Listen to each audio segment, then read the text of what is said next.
Hello. Have you or anyone you loved, anyone you're close to, ever struggled with addiction? Maybe you are right now. Today, I'm Rodney, and today I would like to take the time to share a little bit about my struggle with you guys and how I overcame that struggle. I want to first start by telling you a memory I have when I was in the 7th grade. I can remember in DARE class, it was a drug awareness class, and I can remember the videos that they showed us to try to deter us from using drugs. And I can remember seeing those people that are on these drugs and how horrible they looked. And I remember thinking to myself, wow, what's wrong with them? There's no way I would ever do anything like that. So I can unfortunately, I can even remember thinking that I was disgusted of those people and the decisions that they made, and to put themselves in that situation. So I'm going to tell you about how my addiction started. So it started when I was 19 to 20 years old. Probably like most, I started drinking socially with some friends. Of course, I didn't want to be the outcast. I just wanted to fit in, and for me, that quickly led to other things. So I knew right from wrong, even when I was drinking. But honestly, I didn't care. I made some very poor decisions, and I was fearless, and I would try anything. Well, that fearlessness quickly led to my drug use. I started out with with weed, acid, prescription pills, eventually coke, and then methamphetamines. Crystal meth is the one that ultimately had its grip on me. So I struggled with this addiction for approximately 12 years. I guess I justified, I thought I was okay. I thought I had control of it because I always seemed, looking at others who had struggled with it, I was okay compared to them on the outside. I struggled, mine was more internal. I kept my job, I excelled at my job, I didn't miss work, and I hid it well from others. Loved ones, family, friends. Pretty much if I did not party with you, you did not know about my addiction. So what really opened my eyes is when I was 34. My brother is 4 years younger than me, and he got married and began to start his little family. And I started reflecting on myself. I started seeing myself. I needed to make a change, and it was time. So I realized very quickly that this thing had a grip on me that I did not realize. I quickly realized that this was going to be a battle. And after attempting many times to quit for probably 3 or 4 years, I would stay clean for a week, 2, maybe even 3 weeks at times, but something would always happen, and I would find myself right back where I started. So after I had a pretty good run going in early 2010, and I was probably clean about 4 weeks, probably about the best run I had to that date. And I can remember, well, a friend had stopped by, and he had some drugs, and he stopped by, and we used, of course, and that set me off on about a 4-day binge.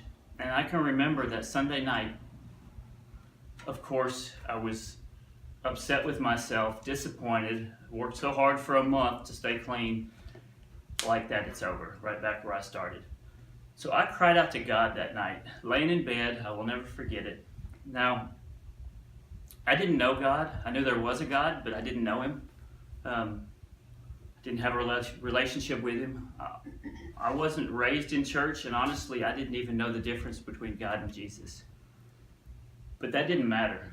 God heard me. He heard my cries, and He answered me. He answered me 2 days later in the form of the sheriff's office. I had 2 deputies stop by. They were doing a drug investigation, and they came and, of course, they found some drugs. and they ended up, they didn't arrest us that morning, although they could have. They wanted us to cooperate with them and build their case on someone else, or the bigger guys, the bigger players. So I went back to work that morning, tore up, extremely tore up, didn't know what lied ahead. My inwards were extremely twisted. My gut was in a knot. I didn't know what was going to happen. So that was January the 19th, 2010. I had stayed clean. Following that, stayed clean. It was a daily struggle. The cravings were there. But in May, the sheriff's office had turned my papers or whatever, my case over to the what do you call it? The grand jury. The grand jury ended up indicting me on 2 felony counts of drug charges. It was initiation of manufacturing and felony possession of meth. When those charges were brought against me, the local sheriff came to my work and picked me up, handcuffed me right there in front of my coworkers, and hauled me off to jail. Absolutely devastating. Not only did my coworkers, I don't know how many of them saw that, it was in the local paper, it was on the Memphis News, several of the stations. So my ability to hide it from everyone had come to an end. God used that. He knew I needed to be publicly humiliated, because that's one of the things, my pride, I let get in my way, and that's one of the things He used to end this addiction. By it also being broadcast everywhere, my friends, my users, the ones that would supply me, they also knew, so they stayed away because they didn't, for fear of me turning them in.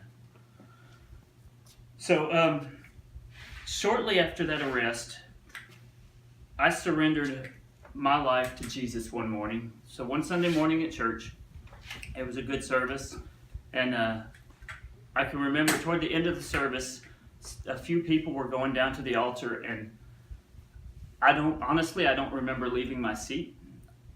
The next thing I remember is I was standing at the altar, terrified because I didn't remember walking to the altar. But I just cried out to God right there again. The pastor came over, he led me through the prayer, talked to me, and the freedom from that moment on that I felt is unexplainable.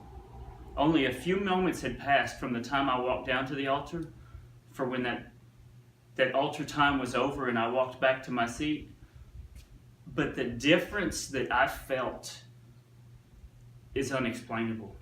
I had been, since the January 19th, I had been carrying around all this uncertainty, all this weight, all the just not knowing and just guilt. And in just a few moments, all of that did not matter. The weight off of my shoulders is unexplainable. As I had mentioned, I had been clean, but it was a daily struggle because of the cravings. Those cravings from that day on were gone, and I thank God for that. Thank you for listening to my story of how I overcame my addiction. I have been clean now for 7.5 years, and my hope is that I don't want anybody to go through that. I don't want anybody to feel that just hopelessness that I felt. So what I want to ask of you is, if you or a loved one needs help to break this addiction, and you're willing to reach out to me, I would love to be available to pray with you, just to talk to you, to encourage you. Whatever I can do, just reach out to me through this class or through this link, and I would be happy to help you. Thank you for listening to my testimony.